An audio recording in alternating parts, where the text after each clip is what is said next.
This discussion over Attack on Titan's first episode has definitely went to a weird and odd place where individuals are now attacking the studios, and it doesn't make any sense. I get that people want to point the finger at someone, but you're pointing the finger at all the wrong places. I'm telling you that now. So let's backtrack a little bit. Which studio was approached with the offer to close out the series?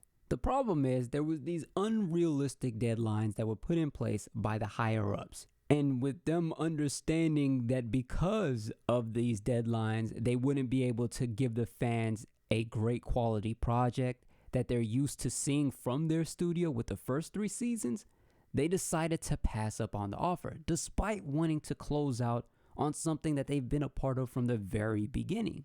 And that was just for the sake of the fans.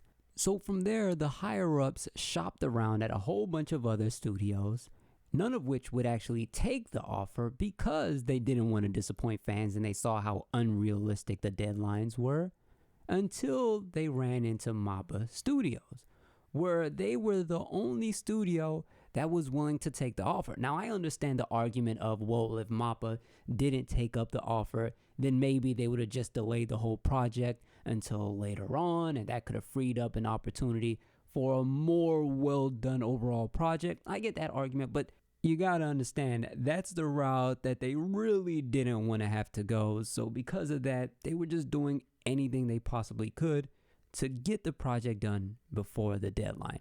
Could that sacrifice the quality of work? Maybe, and it was very much so an expected thing. They were expected to use more CGI than normal, which is why you saw 5 minutes of nonstop CGI work, which turned off a lot of fans, but it's understandable because they're not used to seeing that from the series. Out of nowhere, you give people 5 minutes of CGI, of course they're going to be taken aback because that's not what they're used to. It's like giving a kid cereal for breakfast for 5 years straight and then out of nowhere switching it up and giving them some oatmeal. They're going to be a bit lost by that, okay? Not just that, I think people are entitled to their opinion of not liking CGI work. It doesn't mean that it's generally bad CGI, but it just could mean that people that are used to watching the series doesn't like the idea of implementing a lot of CGI. Yeah, you could have made a really amazing pizza, but if the person generally doesn't eat pizza or doesn't like pizza, then he's probably not gonna want your pizza. It's just how it is, okay? And it's fair. Now, the strangest thing that I'm starting to see, which is very concerning, is individuals that are trying to defend MAPPA, rightfully so, they can defend anyone if they want to, but they're choosing to do so by attacking WIT Studios and saying things that are just downright delusional.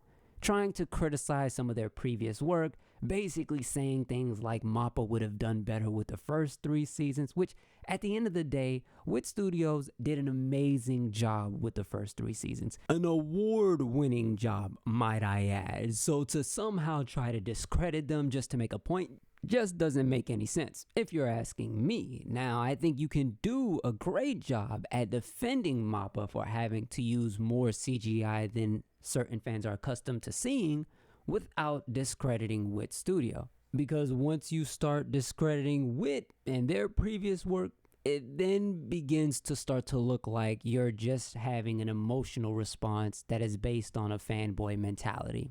Okay? At the end of the day, a large reason why people love Attack on Titan so much is because of the great work that WIT Studios have done with the past 3 seasons.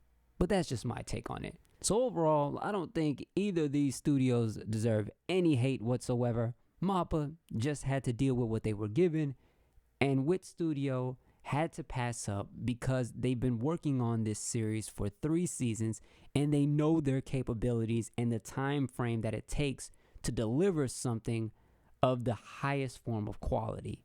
I mean, man, you guys, I thought if anything people would blame the higher ups, but instead they're attacking studios left and right.